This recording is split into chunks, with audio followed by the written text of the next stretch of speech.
Good afternoon, mga kasisi, mga friends, mga lalabs, mga langga. Labadami muna tayo. Yung kaka New Year lang, pero marami na akong naipon. Sana pero man lang, no? Kaso ang naipon, labahan. Yan. Pero yun naman parati ang naiipon. Kahit ayaw mong ipunin, talagang maiipon. Kaya ito muna yung aking pinagkakabisihan ngayon. Yan. Kumusta ang mga New Year ninyo?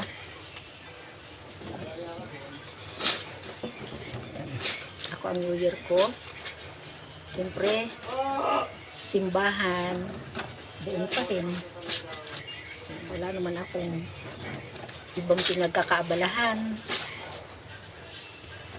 Ito sa bahay, simple lang.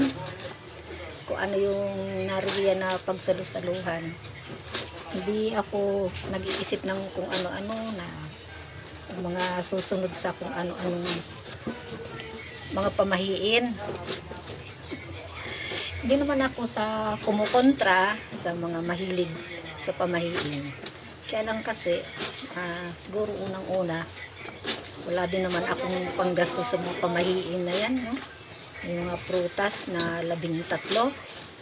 Ay, wala akong ibibiling yan. Basta't ako, ang ginagawa ko na lang, nananalig na lang ako sa Diyos. Bahala na siya.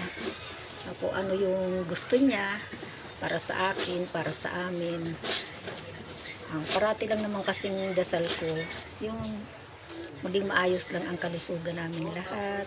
At siyempre, hindi kami nagugutom. Pagtulog namin, mayroon kaming tutulugan maayos. Yun lang. Kasi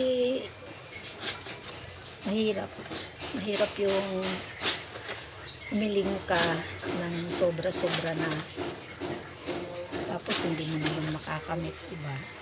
Bahala na siya. Bahala niya kung ano yung gusto niyang ibigay. Yan. Kaya ngayon 2026 ang petsa ngayon ay 3. Ito ang aking unang mabigat na gawain, maglabadami. Yan. Pero masaya, akin lang naman itong damit eh. Hindi naman damit ng mga kasama ko sa bahay. So, ito yung ating simula. Sana ako, ang dalangin ko lang para sa ating lahat. Nawa ang 2026 ay magbigay sa ating lahat ng magandang kalusugan sa araw-araw, kapayapaan sa ating mundo, at hindi tayo magugutom sa lahat ng oras. Maging malusog, no? Hindi magkaroon ng anumang mga karamdaman. Yun lang.